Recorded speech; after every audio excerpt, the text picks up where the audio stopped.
অতীত ইতিহাস থেকে শিক্ষা নিয়েছি, যখন কোনো প্রোডাক্টের প্রাইস আপ হয় তখন বেশিরভাগ মানুষ নিম্নমানের লো ক্যাটাগরির প্রোডাক্টগুলো দিয়ে পিসি বেশি বিল্ড করে। তারা মনে করে এই লো ক্যাটাগরির প্রোডাক্টগুলো দিয়ে পিসি বিল্ড মানেই আমার বাজেট সেভিং, আমার নিজের বাজেটের মধ্যে একটি পিসি বিল্ড করতে আমি সক্ষম হয়েছি। আসলে কি বিষয়টি তাই? ভিডিওটি সম্পূর্ণ অংশ জুড়ে চোখ রাখুন, প্রত্যেকটি প্রোডাক্ট বিশ্লেষণ, আর যারা নতুন পিসি বিল্ড করছেন তারা ইনশাআল্লাহ একটি গাইডলাইন পেয়ে যাবেন। আসসালামু আলাইকুম ভিউয়ার্স, আশা করছি আপনারা সুস্থ আছেন। আলহামদুলিল্লাহ আমিও অনেক বেশি ভালো আছি। যেখান থেকে ভিডিওটি দেখছেন সবাইকে ওয়েলকাম জানাচ্ছি নতুন একটি ভিডিওতে। আমি মোহাম্মদ মেহেদি হাসান।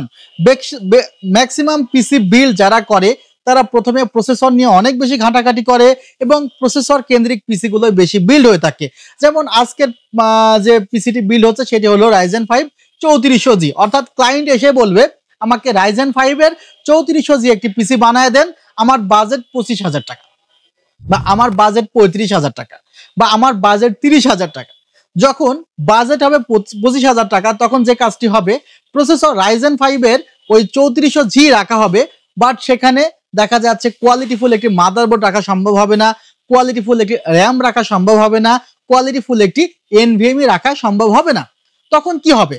বাজারে যেগুলো নিম্নমানের NVMe বা SSD আছে সেগুলো দিয়ে আপনার পিসিটা বিল্ড করা হবে, যার পরিণাম আপনি ধীরে ধীরে ভোগ করতে পারবেন।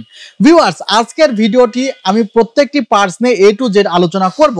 প্রথমে আমি প্রসেসরটি নিয়ে আলোচনা করতেছি, যেহেতু আজকের টোটাল পিসি বিল্ডটি 22 ইঞ্চ মনিটর সহকারে আমরা করেছি মাত্র 35,000 টাকা। সেখানে আমাদের প্রসেসর সিলেকশনে প্রথমে আমাদের একমাত্র প্রসেসর ছিল Ryzen 5 এর 3400G। এটার আশেপাশে কোনো প্রসেসর নেই যে প্রসেসরটি নতুন পাবো এবং 3 বছরের ওয়ারেন্টি পাবো। যেহেতু এই প্রসেসরটির দাম কিছুদিন আগ পর্যন্ত 6,500 থেকে 5,500 পর্যন্ত ছিল, বাট এখন জানছেন প্রত্যেকটি প্রোডাক্টের প্রাইস অনেক আপ হয়েছে, সেক্ষেত্রে প্রসেসরও থেমে নেই। প্রসেসরের প্রাইস 6,500 থেকে শুরু করে আস্তে আস্তে ধীরে ধীরে জাম্প করতে করতে 7,500 এসে ঠেকেছে। এমনকি প্রসেসর সিঙ্গেল ক্রয় করলে 8,500 টাকা দিয়েও ক্রয় করতে হচ্ছে। আমরা এই সেটআপে একটি 4 কোর এবং 8 থ্রেডের Ryzen 5 3400G প্রসেসর রেখেছি, যেখানে 3 বছরের রিপ্লেসমেন্ট ওয়ারেন্টি আছে। বাজেট ফ্রেন্ডলি অবশ্যই একটি মাদারবোর্ড আমাকে রাখতে হতো যে মাদারবোর্ডটি রিপ্লেসমেন্ট ওয়ারেন্টি প্রোভাইড করবে। আমরা ম্যাক্সন ব্র্যান্ডের B450 একটি দারুণ মাদারবোর্ড রেখেছি, যেটি কিন্তু একদমই রিপ্লেসমেন্ট ওয়ারেন্টি দেয় 3 বছরের। ভিউয়ার্স, এটি একটি অফিসিয়াল মাদারবোর্ড এবং এই মাদারবোর্ডটি AM4 সকেটের হওয়ার কারণে দেখা যাচ্ছে Ryzen 5 5600G 5700G খুব সহজেই এই মাদারবোর্ডের সাথে পেয়ার করবে। অর্থাৎ ইন ফিউচারে আপনি যদি হায়ার রেঞ্জের প্রসেসর ইউজ করেন সেখানেও কিন্তু কোনো দুশ্চিন্তা নেই। আমরা মাদারবোর্ডটিতে একটি NVMe স্লট এবং 2টি RAM স্লট, একটি গ্রাফিক্স কার্ডের স্লট পাচ্ছি, আবার 3 বছরের ওয়ারেন্টিও পাচ্ছি। মাদারবোর্ডটির এভারেজ প্রাইস 7,200 টাকা, অর্থাৎ 7,000 টাকার আশেপাশে এই মাদারবোর্ডটি কিন্তু একদমই চমৎকার ছিল। আমাদের নেক্সট টার্গেটটি হলো ভালো ব্র্যান্ডের একটি র্যাম চুজ করা। ভালো ব্র্যান্ডের র্যামগুলোর মধ্যে কি কি থাকে? সেখানে XMP প্রোফাইল ইনেবল থাকে। দেখা যায় অনেক চাইনিজ ব্র্যান্ডের র্যামে XMP প্রোফাইল ইনেবল থাকে না।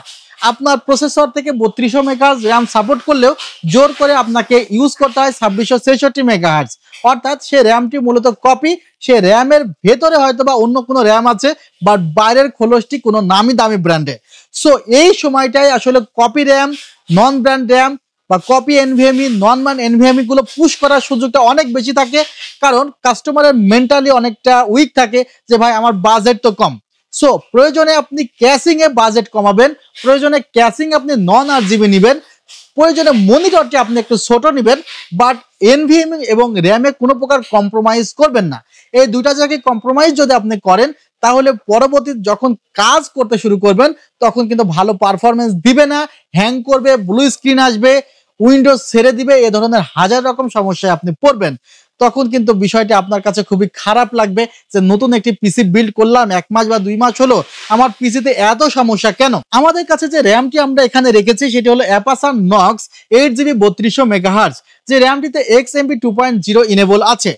XMP 2.0 ইনেবল আছে এমন কয়েকটি র্যামের আসলে মডেল বলতেছি আপনাদের, কিংস্টনের একটি র্যাম আছে যেখানে XMP প্রোফাইল 2.0 এনেবল আছে, যার বর্তমান প্রাইস 3500 টাকা, বাট হয়তো বা 7-10 দিন পরে সেটি 4500 টাকা হয়ে যাবে। আবার অ্যাপাসার নক্সের এখানেও XMP প্রোফাইল ইনেবল করা যায়। এই র্যামটির বর্তমান প্রাইস আমরা রেখেছি 3500 টাকা, হয়তো বা 4500 হইতে 6-7 দিন সময় নিতে পারে। এছাড়া কিংসম্যানের র্যামটি কিন্তু XMP প্রোফাইল ইনেবল করা, টিমের ভালকান জেড র্যামগুলো কিন্তু XMP প্রোফাইল ইনেবল করা। কি সুবিধা হয় XMP প্রোফাইল ইনেবল করলে? মূলত XMP প্রোফাইল ইনেবল থাকলে ওভারক্লকের একটি সুবিধা পাওয়া যায়, আর ওভারক্লক করার প্রয়োজন হয়ে ওঠে যখন আমি হাই ডেফিনেশনের কোনো কাজ করব, ভিডিও এডিটিং করব, রেন্ডারিং করব।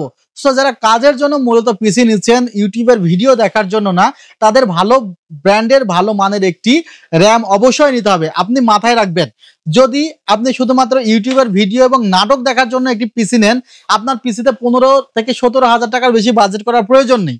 কিন্তু যখন আপনি পিসিতে 25-30 হাজার টাকা বাজেট করবেন, তখন ফার্স্ট প্রায়োরিটি হলো একটা ভালো ব্র্যান্ডের র্যাম নেবেন, একটি ভালো ব্র্যান্ডের স্টোরেজ নেবেন। এই দুইটা অবশ্যই আপনি মেনে চলবেন। আর মাদারবোর্ড অবশ্যই অফিসিয়ালটা নেওয়ার চেষ্টা করবেন। ভিউয়ার্স, 3200 মেগাহার্জের র্যাম আছে এখানে, product life time replacement warranty থাকে, আর যে এনভিএমইটি আছে 5 বছরের রিপ্লেসমেন্ট ওয়ারেন্টি আছে। এখানে KM600 আলট্রা মডেলের একটি এনভিএমই রাখা হয়েছে 3300 থেকে 3000, যে এনভিএমই প্রাইসটি খুব অল্প সময়ের মধ্যে হয়তো বা 3700 থেকে 3800 টাকা হয়ে যাবে।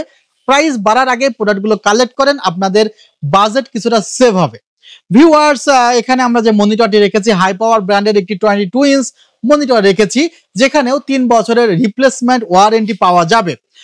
এই মনিটরটি একটি IPS প্যানেলের 100 হার্টজ মনিটর, আর আমরা এখানে একটি কিবোর্ড মাউস রেখেছি 8 GB, যার প্রাইস অ্যারাউন্ড 800 টাকা মতো। এই সিস্টেমে আমরা 3টি ইনফিনিটি ফ্যান সহকারে আইস কিউবের দারুণ একটি ক্যাসিং রেখেছি, ওভো ব্র্যান্ডের, যেগুলো আবার বাটনের মাধ্যমে চেঞ্জ করা যায়। সো ফুল সেটআপটি আমরা এই ক্যাসিংটি দিয়ে বিল্ড করেছি, হাই পাওয়ার ব্র্যান্ডের ক্যাসিং, হাই পাওয়ার ব্র্যান্ডের পাওয়ার সাপ্লাই সহ এই টোটাল সেটআপটি আমরা সাজিয়েছি মাত্র 35,000 টাকায়। আর এই প্রাইসটি যে কোনো সময় জাম্প করে 37,000 টাকা হয়ে যাওয়ার সম্ভাবনা খুব বেশি আছে। সো যাদের পিসি কেনার এমার্জেন্সি আছে, বা যারা আসলে চাচ্ছেন যে না আমি পিসি কিনে আমার 1 সপ্তাহ পরে বা 2 সপ্তাহ পরে আমি পিসি কিনতে চাচ্ছি, বা পিসি কিনার নিয়াত করে ফেলেছেন, তারা পিসিটি এখন ক্রয় করলে হয়তো বা 2000-3000 টাকা সেভ করতে পারবেন। আমাদের ওয়েবসাইট নিয়মিত ফলো করেন, কারণ প্রত্যেকটি প্রোডাক্টের আপডেট প্রাইস আমাদের ওয়েবসাইটে দেওয়া থাকে। আমাদের ঠিকানাটি new Elephant Road, Subhash Orchid, ICT ভবন, লেভেল 7, 703-728. ওয়েবসাইট ঠিকানা www.celltech.com.bd। ভালো থাকবেন, সুস্থ থাকবেন, আল্লাহ হাফিজ, আসসালামু আলাইকুম।